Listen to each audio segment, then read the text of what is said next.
What's going on, everybody? Welcome to Wednesday night. Today is March 172nd. My name is Peter Martin, and this is our burgeoning and still relatively new duo series here. I'm so excited about this, getting to check in with and interface with and play with some of my favorite pianists. This is the fourth duo we've done, the third with pianists. We started with Fred Hirsch. Then I did the duo with Mark Whitfield. Last week was Christian Sands. And this week, well, first, the first tune I played was Emotion in Motion. That's the theme song from the You'll Hear It podcast. And welcome, everybody. I'm ashamed to say on my way down back to the studio this evening to do this, I was in the car listening to my own podcast. Just doing a little quality control check on it. So that tune was kind of on my mind. Always enjoy playing it, so just kind of wanted to start the party out. With that, we got the mic stand going. You guys are happening. We got Emmett Cohen about to come on. And this young pianist, you know, I'm so excited. I talked about last week some of my favorite young pianists, and I think over these next couple of weeks, we're going to hit my three favorite.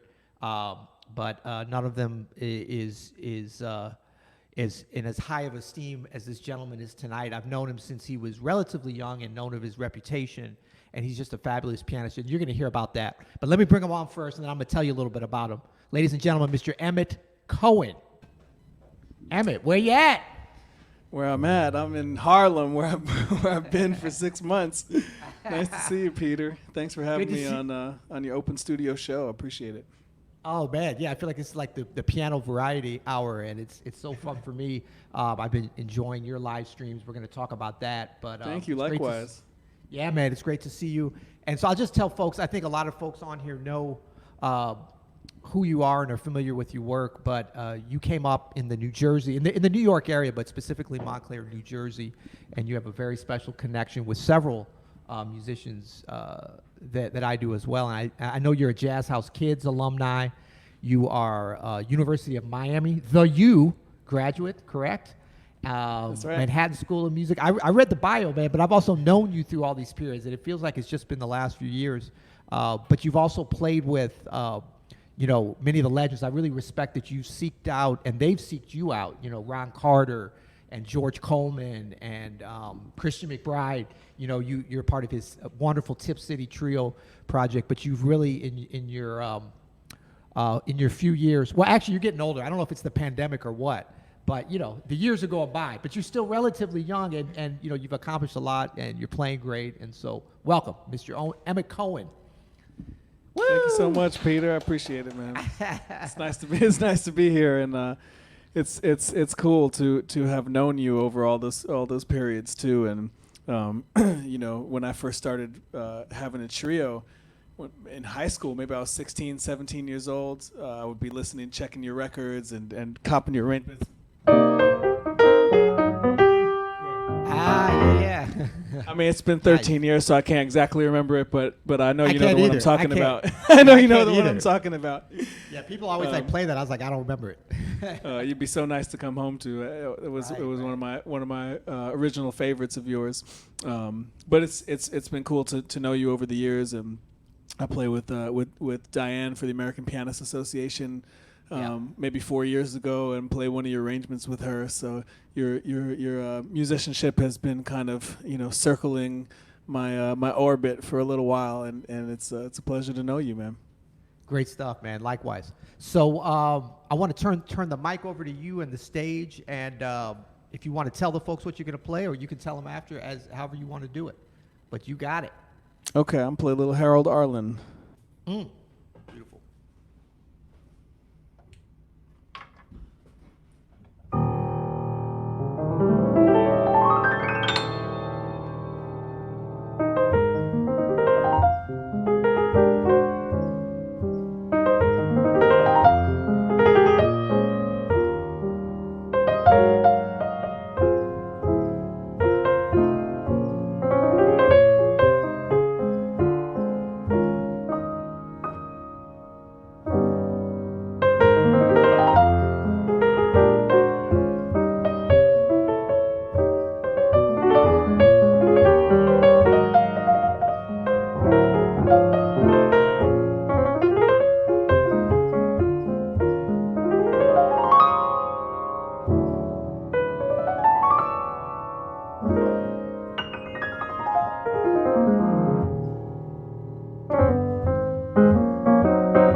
Yeah, yeah, yeah.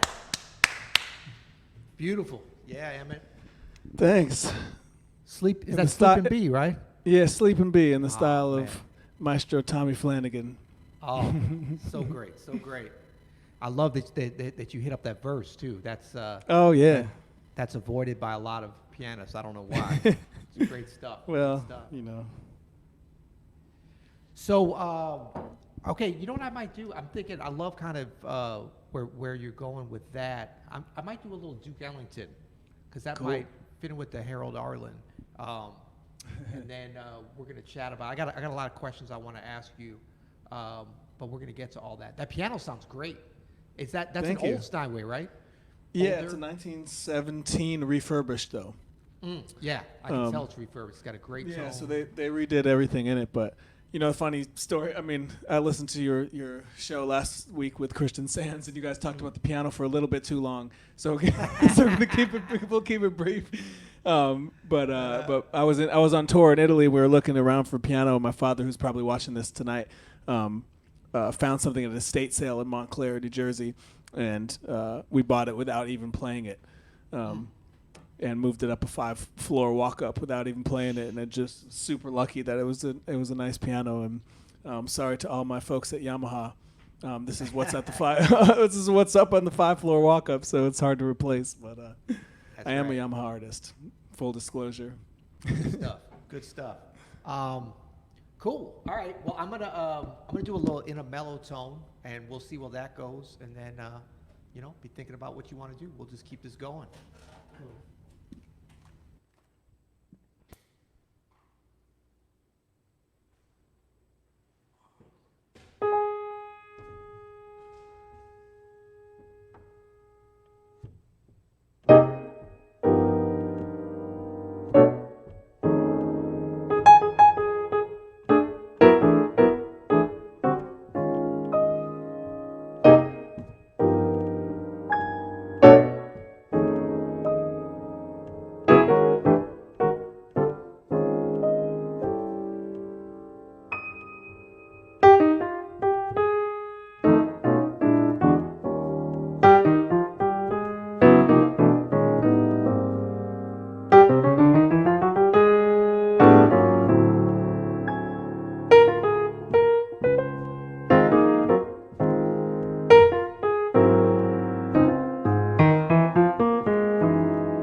Yeah. Duke Ellington. Sounds beautiful, Peter. Thanks, Emmett. Yeah, a little Duke Ellington. Throw it in there. Throw it in there. Can't go wrong. So, Emmett, a lot of folks I'm sure on here have seen your Monday night sessions, but for the few that haven't, I just want to tell them about that because it's been a wonderful thing you've been doing with your nights. What is it called? Nights at Emmett's. Emmett's Nights. Yeah, we Monday call it nights? live from Emmett's place. Live from Emmett's place. I knew it was that with the flashing lights. And you know, with your fantastic longtime trio now, Kyle Poole and Russell Hall, you guys are just one of the best, most cohesive piano trios playing anywhere right now. And it's been a real pleasure. I know so many folks have told me that they tune in on Mondays, like that's their jam, you know. And man. you really provided Well, I appreciate that. Yeah, man, you provided a great service for folks during this time of no to very little live music except online. And what you guys doing, I mean, it's just swinging. Your sets are long and happening. You've had some special guests. And what's that experience been like for you? It's been amazing. You know, I think when this whole thing started, everyone was just confused and startled and stifled by all the uncertainty and everything. That's like the big word, uncertain, and it still is. Unprecedented. Yeah, on everything. Reimagined. And so part of you know, the first week was just figuring things out, and I remember Cecile McLaurin, Sullivan, and Sullivan Fortner did a live stream in that first week, and Yes. it was like it just did so much for people. It did so much for us. We watched it here together, I think, you know, with Russell and Kyle, who live pretty much, you know, next door almost. So after they did that, we said maybe there's something we can do, you know, do a live stream or do a concert for people who need it in this time. And so we put it together, and they came over, and we opened the laptop and just set it up and just played into the laptop, you know, without any idea how it would come across or how it would look or how to deal with the internet or anything like that. You know, all the things we've learned in subsequent weeks, how to improve it and how to make it so that people can actually hear and see it, and the internet doesn't lag and all that. So that was a big learning process through all of it, and obviously, you know, it was just the three of us, so I'm like running sound and running video and then trying to play, and then you know, Right. It was a huge undertaking in a big kind of adjustment to play in front of a camera without the feeling of the live audience there. But you know, you always look at YouTube videos and you can see, you know, Sonny Rollins and Dexter Gordon and all your favorite musicians playing in a TV studio without an audience. It's similar to a recording session, but there's a different way to approach it, different way to talk to the audience, different way to address the camera, a different way to feel that connection than there is in a live environment. And I think that was the biggest thing that took some getting used to. But now after 23 shows and a few other ones here and there and stuff like this, you know, it's just become another place that jazz exists. And I always say, you know, jazz exists in so many different places. You know, you could be on a date in a speakeasy and there's a band playing in the corner and, you know, they're providing the ambiance. You could be in a concert hall where people are just sit and receive the music like they do historically for European classical music. You could be in a club where you're eating supper like Smoke Jazz Club, and it's like a supper club. You're eating and you're drinking and you're tuning into the music, but you're also talking and hanging. And there's so many like different ways that the music can kind of permeate into a certain environment. And this is just another way that music can exist and affect people, and ultimately, in my mind, be used to uplift and make people, you know, feel something and take or take them out of their feelings that they don't want to feel. Right. Yeah, absolutely, man. And I think it's, you know, I think it's great that you and, you know, I saw that first stream with Cecile and Sullivan as well. It was super inspired by that also. And I think for all of us trying to do this as best we can and adapt to the situation, we kind of realized that it's such a two-way street. Like, we needed to play, and we can sit and play for ourselves, but then maybe folks need to still hear music, even if you can't hear it live. Like, how do you connect? Yeah, you can go to recordings and you can go to YouTube videos.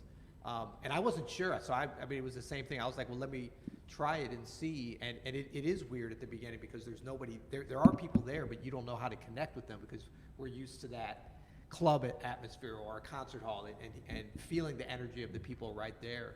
And one thing I noticed with your sets, because you had a trio, you guys really at the beginning were feeding off the energy of each other, that musical companionship. But then, pretty quickly you were able to tap into the audience and kind of reimagining how they were, through comments and then probably conversations and things that you would hear during the week. And really, you've always been very inviting to the audience, not only into your living room as we are tonight, but with the trio and the banter between you guys. And so I think that's what people have really connected with your set. It's like an appointment, but it's also like what's going to happen this week. It's something comfortable, the Emmett and Russell and Kyle to put on that comfortable sweatshirt, but then it's also a little bit different each time. And you guys have also developed a lot, I've noticed over these weeks, probably just playing together so much. And you've gotten more and more comfortable with the medium. Your sound's gotten better. You've gotten more confident, as we all have, as we figured this out. So it's been great to see. Yeah, at the beginning we were rehearsing a fair amount, getting together, once a week and playing and discussing new tunes to learn or working through originals, stuff like that. And as we've all gotten busier now, we don't rehearse anymore. And so, Right. We get a few notes in the sound check or something like it's back to normal almost. Like, the only rehearsal time you have is in the sound check. Right. Well, I think it's almost like an old school session, in the way that you guys present it, and then we get to the audience gets to peek in on that and be a part of that, which is really cool. When the Cats would get together back in the day and just play, even if it was, at somebody's house, at somebody's loft, like what they call loft sessions or whatever. And, Yeah. I've also, I think that, I think a lot of folks being able to see different performances live in a way that they can't actually experience. I mean, of course, there's nothing like being right there at the Village Vanguard or at Carnegie Hall or at the Jazz at the Bistro or wherever, where you're just, you're seeing the sweat come off the cymbal and the stick and, everything. I mean, and we're going to get back to that, and I think there's going to be such a pent-up excitement when we get there for the musicians and the audience. But I've also heard from a lot of folks that it's like they're able to see us play with a kind of clarity of sound and be able to see everything we do in a way that we see of each other, when we're on stage. You're seeing Russell and Kyle right there, but a lot of times folks, unless they've got that best seat at the Vanguard, they don't actually get to see it that close. And now they get that kind of bird's eye, close-up view where they're almost part of the trio. I think that's been really exciting for folks. Yeah, not only that, but they can rewind it as many times as they want. I know. So a lot of people will email me say, I watched the show you did on Monday 3 times this week, and notice something different each time. It's like listening to a record, but just a different kind of documentation. And I think one of the cool parts is that we'll have so much documentation from this time.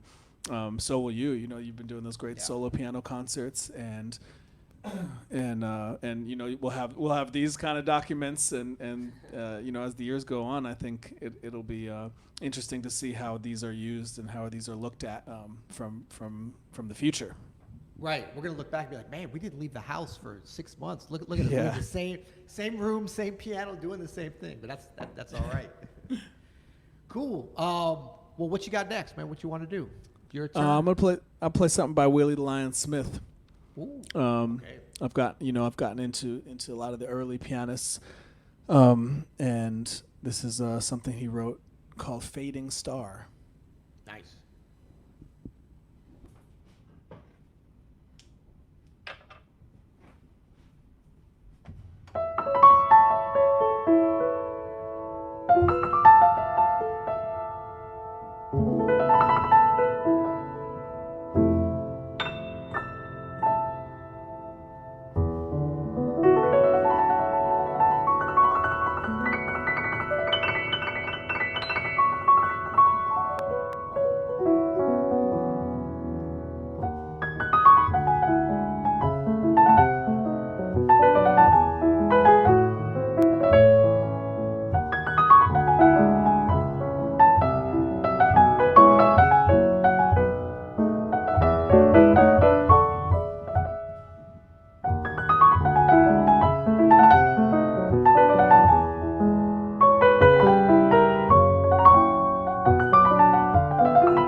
think you might have sent some folks to Wikipedia to look up Willie the Lion Smith. Good. That's my job.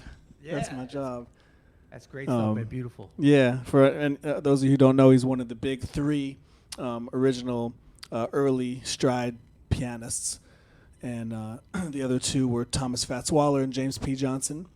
Yeah. And together they were kind of the triumvirate that created the sound and the different textures and the different ways to play stride that kind of influenced everybody after that. People like Art Tatum, Mary Lou Williams, early Thelonious Monk, Bud Powell, all those people were coming Oscar out of Peterson. stride.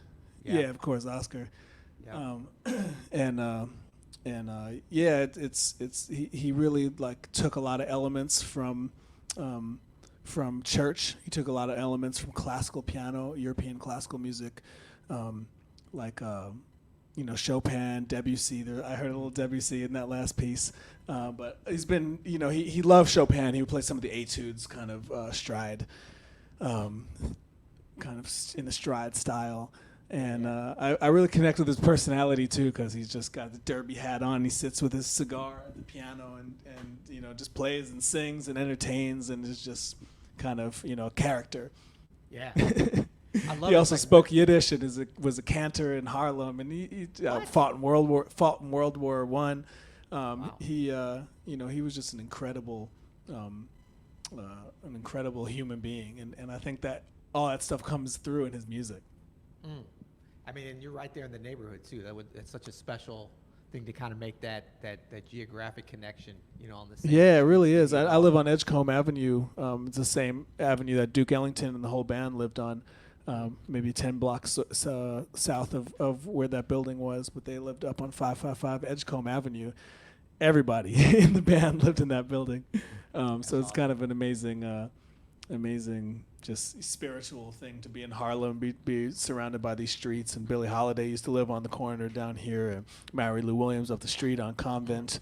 The Savoy Ballroom, if you go a couple avenues east from where I am, you walk right past where it used to be, where the first integrated dances were. And so I love to take kind of a historical approach to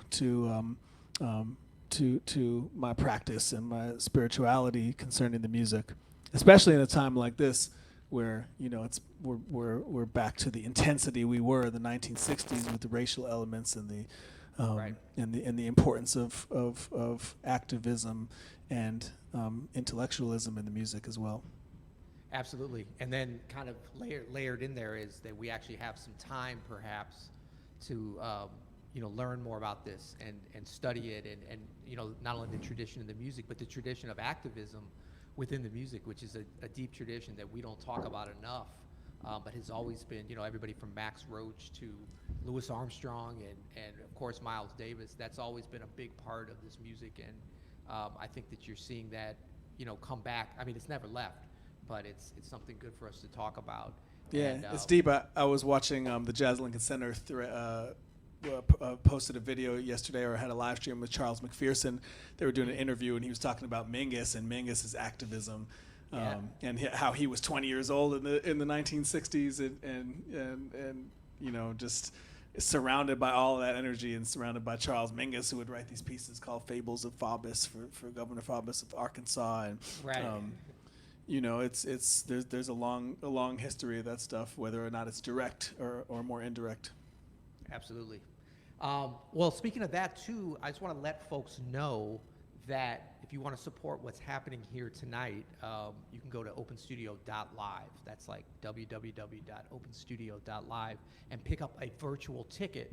And the proceeds go towards, actually 20% of the proceeds, speaking of activism, go towards our nonprofit of the week, which this week is a wonderful organization called Campaign Zero, which is fighting hard. They're doing a very wonderful job of a serious data-driven fight to end police violence and systemic racism in this country. And they're one of the most wonderful organizations that are doing great things. And so 20% of all of our virtual tickets, and the rest goes directly to the artist, which is Mr. Emmett Cohen. So, and we got ticket levels. This isn't like I was saying, it's not like the Blue Note where it's like you got to pay $60 and you're sitting back by the bar or whatever. Everybody gets the same view, and our cheapest price starts at, it's called I'm Broke, but I want to support things. So we do it from there on up. So if you feel it upon your heart, feel free to go there.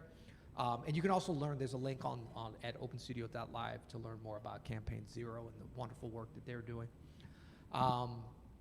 Cool. Well, I think I'm gonna I was gonna go and maybe play some Brazilian music, but I'm so inspired by, I love just sort of feeding off what I hear, and from hearing that, I might do, I think I might do a little Stella by Starlight. Let's see where that takes us, and then we'll be back.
Yeah, Peter.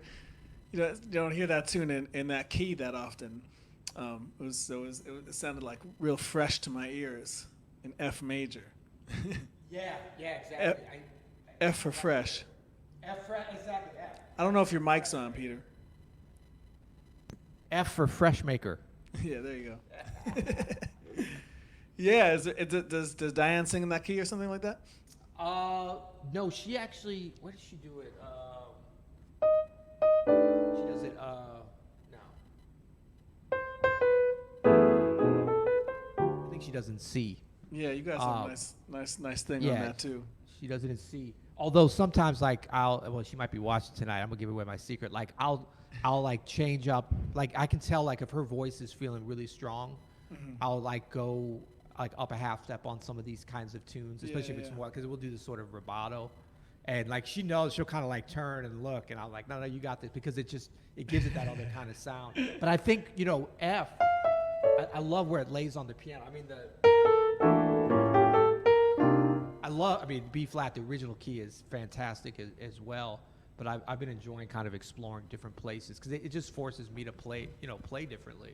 Yeah, Barry Harris always says that the first. I've been taking Barry's class. He does a Zoom thing on Saturdays. Oh yeah. So I tune in and he's like, Emmett, play this, like whatever. And he always says that the first chord of that song is flat 3 diminished. Woo. One or flat 3. One and flat 3 are basically the same, just different root. Exactly.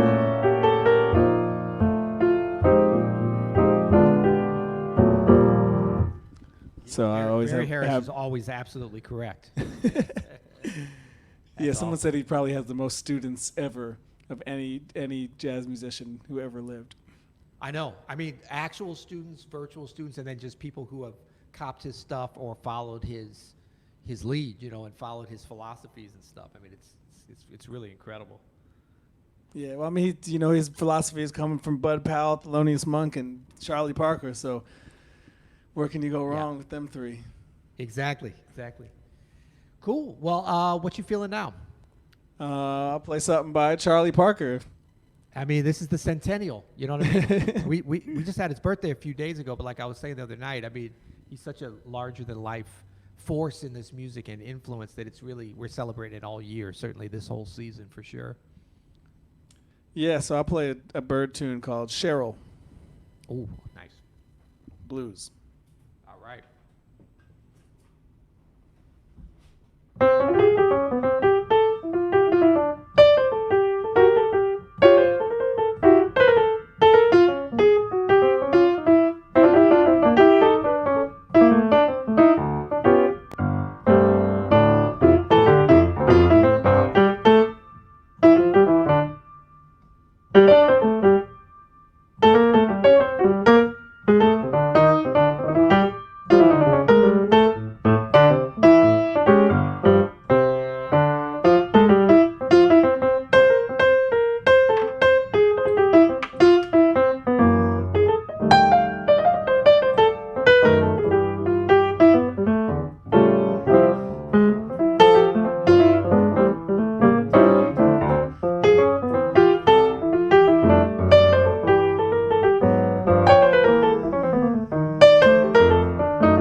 Yeah.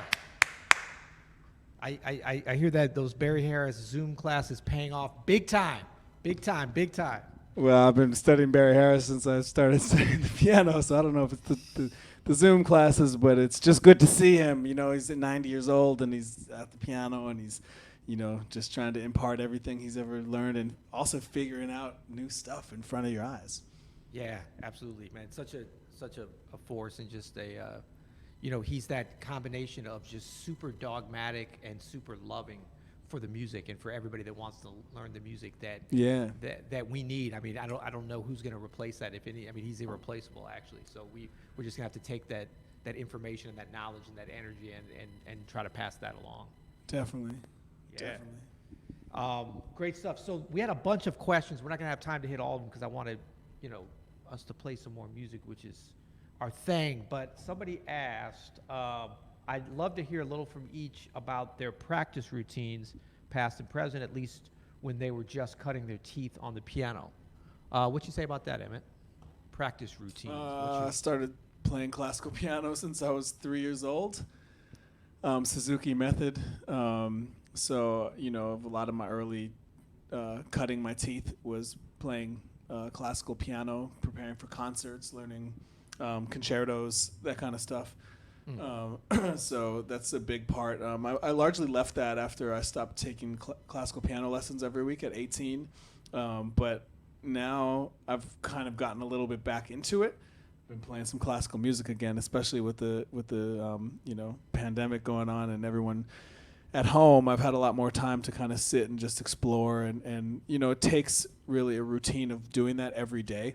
That's not like you can play classical piano and then and then like go on the road for 2 weeks and then, you know, come back and play 2 days of classical piano and then go on the road for a month and then come back and try to get it back. So that's one of the hardest things about traveling, is that the practice is so inconsistent, and you just have to rely on you know, on your instincts, and you have to rely on what your hands can do that given day and what the piano is giving you and how you're feeling, and that's, you know, that's the thing about performing and touring.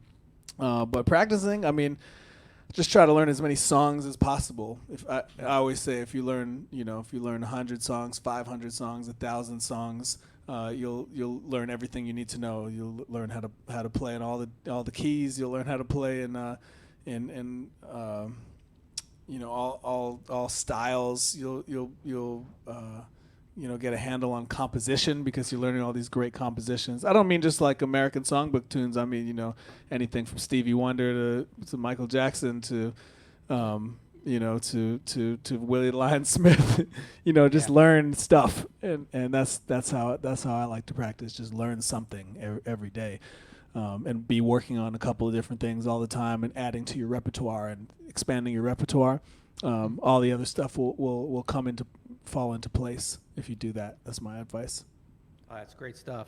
I was reading the comment. He asked for some advice. Yeah. Well, okay, first of all, so you were a Suzuki kid, which is going to make my mom, who I believe is watching tonight, she usually is. She's a Suzuki teacher. It was my first violin Suzuki teacher, so she's probably just elated that she's got two Suzuki kids up on the internets at the same time. But actually, so we have a couple things we were talking before in common. There's a Suzuki lineage, and then also we have a friend. We have a bunch of friends in common, but we have one who's somewhat well known even beyond the jazz world, and that would be former President Barack Obama, right? We've both. I mean, I don't know. Okay, maybe I'm overstating it, saying that we both have a picture. We both have a picture with him, and I think we probably both. Well, and then we look similar because Herbie Hancock is right in the picture with both of us. He's like the great connector. Like, if you can get any kind of connection with Herbie Hancock, you have a chance of making it to the White House. Not now. Forget about it now. This was in another time, in another day and age. But maybe in January. Oh, and also, so we were also both finalists or semifinalists for the Monk competition, the Monk piano competition, correct? Weren't you a finalist? That's when I got to meet him after that. It was almost 8 years ago. Yeah, well, I did it like what would it have been, 28 years ago or something. Oh my God. And there was definitely no there was no meeting any presidents at that time. It was, but it was a fun thing. And actually, the year I did it, two of my favorite pianists we were the three finalists. So I was very honored to lose out to them. Jackie Terrison and Ed Simon. That was the three finalists. So I was like, okay, I'm in good company.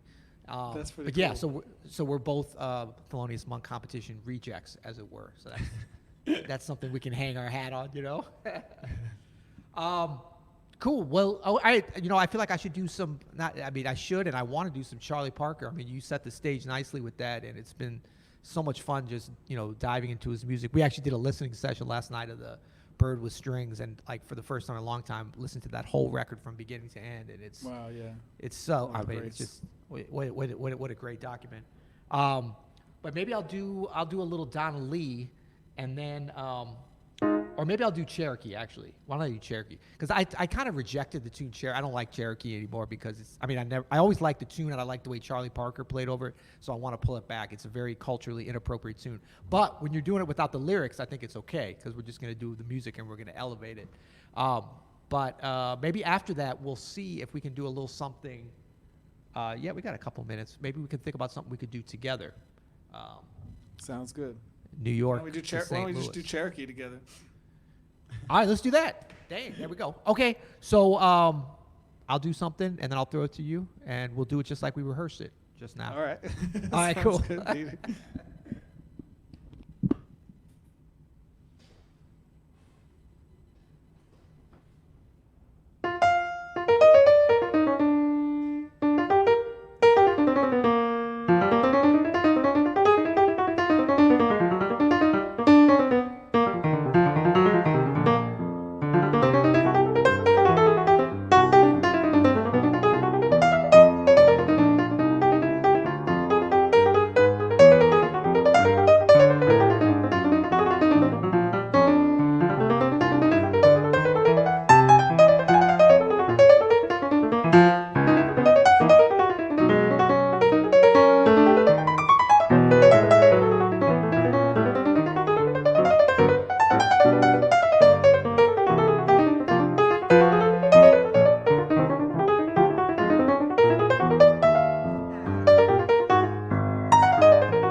That was a 2020 jam.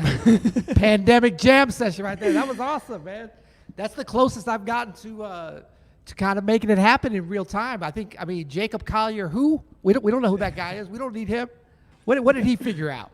That was fun, man. Great stuff. Great stuff. Yeah, thanks, Peter. Thanks for having me, man. It was great.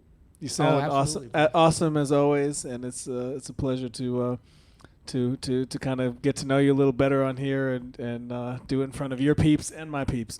Exactly. Yeah. And thank everybody in the audience for coming out and spending a little bit of your time with us. It means a lot to us. We feel your energy, and we thank you for being here, giving us a reason to play music and to share. And we're staying socially distanced, as we say here at Emmett, for safety, but we're staying spiritually connected through the music. And so I appreciate you being here and making that connection with us. And just check out, everybody, we want you to check out Emmett. If you haven't done it, you're really in for a treat with his trio. I mean, this is like a tight trio with Russell Hall and Kyle Poole. They're both always there, right? Every time I've seen it, they're there. Those guys are consistent, right?